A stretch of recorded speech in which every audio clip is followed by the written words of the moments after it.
Welcome to our channel মায়ের রন্ধনশালা।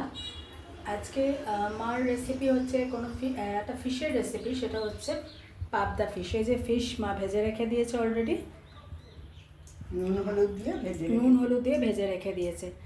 মানে তেল গরম রয়েছে, এটা মা দিয়ে দিচ্ছে কি, এটা পাঁচফোড়ন।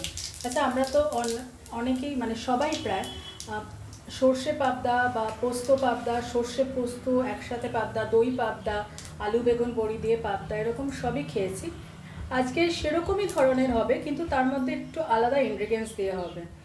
তো আসুন দেখে নি মা কী কী ইনগ্রিডিয়েন্টস দিয়ে করছে। দেওয়ার সাথে সাথে মা দিয়ে দিচ্ছে হলুদ, পাঁচফোড়নটা দেওয়ার সাথে সাথে মানে কি একটু স্মেল বেরোতে মা দিয়ে দিচ্ছে হলুদ, অল্প একটু রেড চিলি পাউডার, আর দিচ্ছে পরিমাণ মতো নুন। হলুদ আর রেড চিলি ভালো করে মা পাঁচফোড়নের সাথে নেড়ে নিচ্ছে। আচ্ছা, এবার যেটা বলছিলাম, সর্ষে পোস্ত তো ডেফিনেটলি হবে, সর্ষে পোস্ত। তার সাথে মা যে ইনগ্রিডিয়েন্টসগুলো দিয়েছে সেটা একটু দেখে নিই।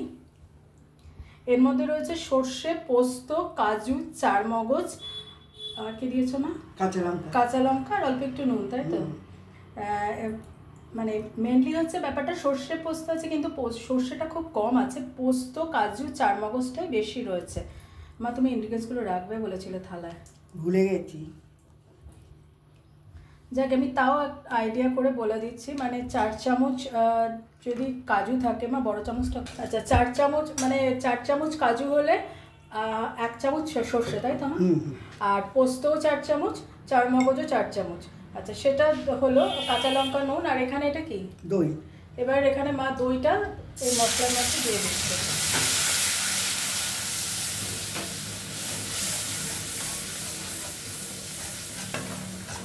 সর্ষে পোস্ত তো আমরা প্রায় খেয়ে থাকি, বা পোস্ত শুধু সর্ষে এরকম খেয়েই থাকি, দই পাবদাও খেয়ে থাকি। তো আজকে একটু ডিফারেন্স আপনার স্বাদের হবে। কাজু, চারমগজ,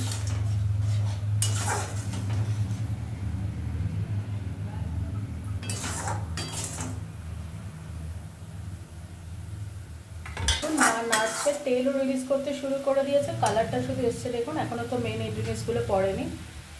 পোস্ত, যতটা পোস্ত ততটা কাজু, ততটা চারমগজ, সর্ষেটা একটু কম, কাঁচা লঙ্কা, নুন, তাই তোমার হালকা করে অল্প করে করুন। এবার মা এই পেস্টটা এর মধ্যে দিয়ে দিচ্ছে। আবার দিলে মা?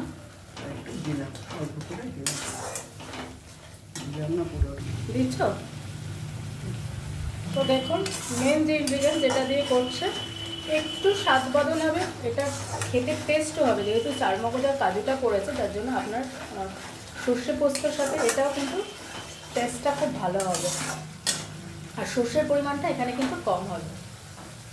আমি আরেকবার বলে দিচ্ছি, পোস্ত, কাজু আর চারমগজটা ইকুয়াল হবে, আর সর্ষে কম হবে।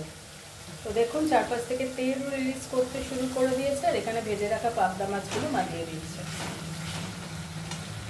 মাছটা দিয়ে মা একটু ঢেকে দিয়েছিল, লিড দিয়ে দিয়েছিল, এরপরে মা তুলে নেবে। এই দেখুন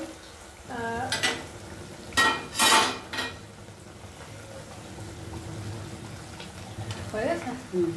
আচ্ছা, মাছটা দিয়ে মা একটু নাড়াচাড়া করে ঢেকে দিয়েছিল, এরপরে মা ডিশে ট্রান্সফার করে নিচ্ছে। তো আজকের রেসিপি শুধু সর্ষে পোস্ত নয়, পোস্ত, কাজু, চারমগজ আর সর্ষে দিয়ে করা আজকের পাবদা মাছ। আশা করি মায়ের করা প্রসেসটা আপনাদের পছন্দ হবে। মা অনেক যত্ন, অনেক আশা, অনেক ভালোবাসা নিয়ে রেসিপিগুলো করে, কারণ আমার মা বরাবরই রান্না করতে ভীষণ ভালোবাসে।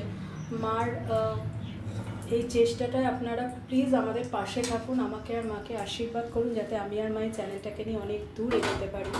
প্লিজ প্লিজ প্লিজ প্লিজ আমাদের পাশে থাকুন, সাথে থাকুন, দেখতে থাকুন মায়ের রন্ধনশালা চ্যানেলটা। অন্য দিন অন্য কোনো রেসিপি নিয়ে আবার ফিরে আসবো। ভালো থাকবেন, টাটা।